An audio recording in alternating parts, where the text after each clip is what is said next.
მოგონებთ კურიერის 9 საათზე ხარაგაულში მცხოვრები 250-მდე ოჯახი ბუნებრივი აირით მომარაგდება. ახალი გაზსადენი და სპორტის სასახლე რაიონში დღეს პრეზიდენტმა გახსნა. მანამდე კი მიხეილ სააკაშვილი ვანში იმყოფებოდა, სადაც არქეოლოგიური მუზეუმის მშენებლობა მიმდინარეობს. რეგიონში განსახორციელებელ პროექტებზე პრეზიდენტმა მოსახლეობასთან შეხვედრაზეც ისაუბრა. Am საგამოფენო სივრცეში უახლოეს მომავალში კოლხური კულტურის ნიმუშებთან ერთად ვანში აღმოჩენილი ძველი წელთაღრიცხვის ბრინჯაოს ინვენტარიც განთავსდება. დაგეგმილია ძველი რომაული და ბერძნული ცივილიზაციის კერამიკული ნიმუშების და ნუმიზმატური მასალების გამოფენაც. პროექტის მიხედვით თანამედროვე სტანდარტების არქეოლოგიურ მუზეუმში ლაბორატორია და სამუზეუმო მაღაზიაც იქნება. პროექტი ითვალისწინებს აქაურობის არქეოლოგიური არტეფაქტების კონსერვაციას, მუზეუმის ყველაზე თანამედროვე საერთაშორისო სტანდარტებით განახლებას და რენოვაციას. დიდი მადლობა მუზეუმის.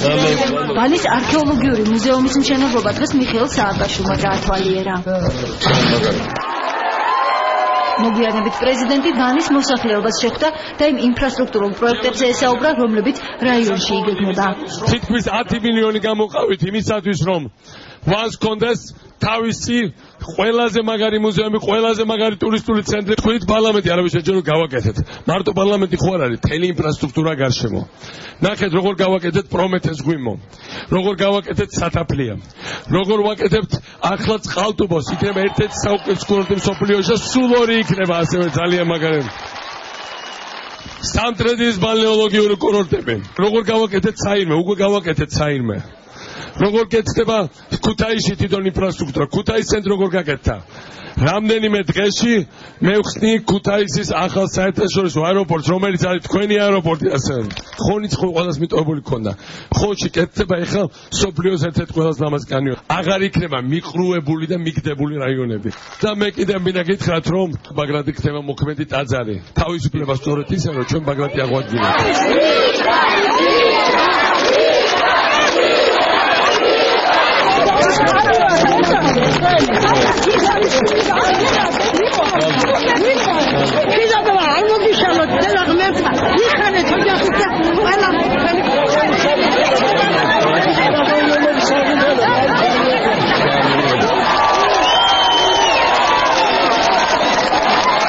შემდეგ პრეზიდენტი ხარაგაულში ჩავიდა. ხარაგაულშიც რამდენიმე პროექტის განხორციელება იგეგმება. სწორედ ამ სიახლეებზე ესაუბრა დღეს პრეზიდენტი ადგილობრივ მოსახლეობას. ხარაგაული არის საქართველოს მთავარი ცენტრი გეოგრაფიულად და უჩვეულო მიცეთ მას ცენტრის ფუნქცია. იმიტომ რომ იმ პირობებში, როცა ვითარდება საქართველოს აღმოსავლეთიც და საქართველოს დასავლეთიც, ყველაზე მეტად უნდა განვითარდეს დასავლეთის და აღმოსავლეთის შემაერთებელი ცენტრი, სადაც ცხოვრობს ძალიან მაგარი ხალხი და ეს არის ჩვენი ხარაგაული. ჩვენ დავიწყეთ რეაბილიტაცია სამონტყოვოს და რამდენიმე თვეში იქნება სამონტყოვო და უმეტესი ხალხის აქ არის დაზღვეული და ყველასთვის ეს იქნება უახლოეს პერიოდში თითოეული ოჯახის ხელმისაწვდომი, რათა ავად კი არ გავხდეთ, ჯამთელები ვიყოთ და ჯამთელის შვილები გავზარდოთ და ჩვენ უფროსთაობას მოვუაროთ ძალიან კარგად. და ასევე მე გაძლევთ სიტყვას.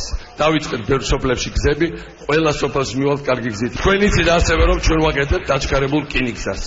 ეს ნიშნავს იმას, რომ აქედან თბილისში მატარებლით დაწყებული მომავალი წლის ბოლოდან 2014 წლის დასაწყისიდან თქვენ ჩახვალთ საერთოდ 1 საათში, საათსა 10 წუთში და თბილისი ბათუმის მატარებელი იქნება 2 საათი და 20 წუთი. ბათუმი ძალიან მაგარი ქალაქი ხდება. ლაზიკა კი არ იწყება მშენებლობა, დაიწყო უკვე და უახლოეს დღეებში ნახავთ რეები ავაშენეთ. ფოთი ძალიან მაგარი ქალაქი ხდება. ამ ყველაფრის შემკვრელი ხართ თქვენ. ამიტომ ყველაფერი რაც კეთდება, საბოლოო ჯამში უნდა იყიდეს საკთავს. მიხეილ სააკაშვილმა დაბა ხარაგაულში დღეს ახლადაშენებული გაზსადენის გახსნა. კომპანია Solar Energy Georgian სამუშაოების საპრეზიდენტო პროგრამის გაზი ყველა სოფელში ფარგლებში შეასრულა. დღეიდან დაბა ხარაგაულში მცხოვრებ 254 ოჯახს საშუალება ეძლევა ბუნებრივი აირი მიიღოს. გაზსადენის მშენებლობაზე 28 ადგილობრივი მოქალაქე დასაქმდა. ჩვენ შემოვედით აქ გაზის მაგისტრალით და შეყვანა ყველა ოჯახში მოხდება და იმ ფასად და იმაზე ნაკლებადაც ვიდრე დღეს გიჯდებათ გაზის ბალონები, რაც არ ყოფილა 85 წლის შემდეგ დაბრუნდა გაზი აქ და საქართველოს უმეტეს ადგილზე საერთოდ არ ყოფილა ყველგან მიდივართ. კიდევ ერთი სიახლე ხარაგაულში ახალი სპორტის სასახლეა, რომელიც დღეს მიხეილ სააკაშვილმა გახსნა. თანამედროვე სტანდარტების შენობაში ახალგაზრდებს ნებისმიერ სპორტულ სახეობაში ვარჯიში შეეძლებათ. პრეზიდენტმა ხარაგაული დღის ბოლოს დატოვა.